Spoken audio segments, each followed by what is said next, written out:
நாம எல்லோரும் ஏன் இன்ஜினியரிங் காலேஜே சேர்றோம்? ஐடி சம்பளத்துக்காக சில பேர், அமெரிக்கா வேலைக்காக சில பேர், அதிகமா வரதட்சணை வாங்கலான்னு சில பேர். ஆனா இன்ஜினியரிங் ஆகணுங்கிறதுக்காக யாருமே இன்ஜினியரிங் சேர்றது இல்ல.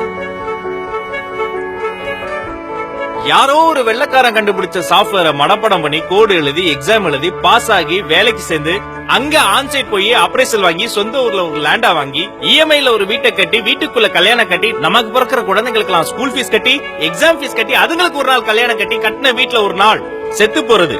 இவ்வளவுதானா நம்ம லட்சியம்? நான் பத்திரிகைகள்ல அடிக்கடி படிப்பேன். ஒரு கிராமத்து மாணவி சோலார் ஃபேன் கண்டுபிடிச்சிருக்காங்க. ஒரு செகண்ட் இயர் ஸ்டூடெண்ட் ஒரு வாட்டர் பைக் கண்டுபிடிச்சிருக்காரு.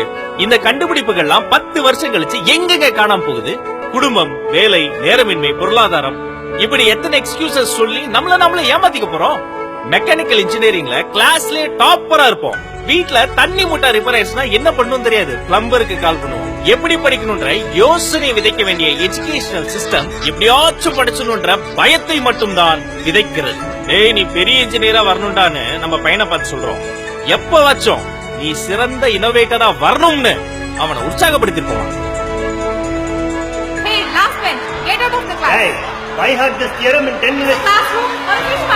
கிரிக்கெட் விளையாடுற எல்லாரும் சச்சின் ஆக முடியாது. ஆனா சச்சின் இருக்கும் போது ஒரு MS தோனி வந்தான், கோலி வந்தான்.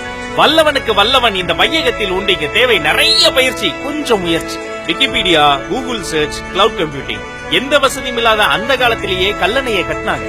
ஆனால் டெக்னிக்கலி இன்னைக்கு கணக்கில் அடங்காத வசதிகள் இருக்கு. கட்டுமானங்களும் கண்டுபிடிப்புகளும் இருக்கா? குழந்தைகள் கையில் குட்டி குட்டி பலூன்கள் வந்தன. அந்த பலூனில் இருந்து ஹாட் ஏர் பலூன்ஸ், விமானங்கள், பாராசூட், ராக்கெட், சேட்டலைட் எல்லாம் வந்தன. வெறும் பலூனோடு திருப்தி அடைந்திருந்தால் நாம் வெறும் குழந்தைகள். ஆனால் பறத்தல் குறித்து கனவு கண்டு அதை கண்டுபிடிப்புகளால் சாத்தியமாக்கியதால் தான் நாம் மனிதர்கள். நியூட்டன் தலையில விழுறதுக்கு முன்னாடியே மில்லியன் கணக்கான ஆண்டுகள் ஆப்பிள் மரத்துல இருந்து கீழே தான் விழுந்துட்டு இருந்தது. ஆனா மேல இருந்து ஏன் கீழே விழுதுன்னு நியூட்டன் தலையில விழுந்த பிறகு அவர் யோசிச்சார். பூமிக்கு தியரி ஆஃப் கிராவிட்டி கிடைச்சு. இரும்புல செஞ்ச ஒரு ஆணி தண்ணியில போட்டா மூழ்குது. இரும்புலயே செய்த கப்பல் தண்ணிக்கு மேல மிதக்குது. ஆர்க்கிமிடிஸ் விதி.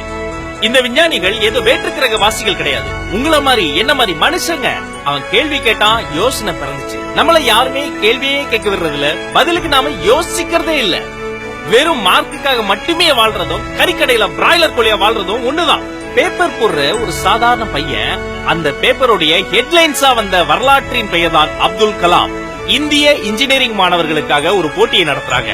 Agriculture, energy, water and environment, manufacturing technology and infrastructure, இந்த பிரிவுகள்ல பல புதிய கண்டுபிடிப்புகள் உங்ககிட்ட இருந்தா ஸ்கிரீன்ல தெரியுற இந்த வெப்சைட்டுக்கு போய் உடனடியா உங்க பேரை ரிஜிஸ்டர் பண்ணுங்க. ஃபர்ஸ்ட் பிரைஸ் ஜெயிக்கிறது மட்டும் வெற்றி கிடையாது. இத்தகைய புதிய முயற்சிகளில் பார்ட்டிசிபேட் பண்றதே ஒரு மிகப்பெரிய வெற்றி. அடுத்த நாட்டு விஞ்ஞானிகளின் கண்டுபிடிப்புகளை படிப்பது இருக்கட்டும், அடுத்த கண்டுபிடிப்பு நம் மண்ணில் இருந்தே பிறக்கட்டும்.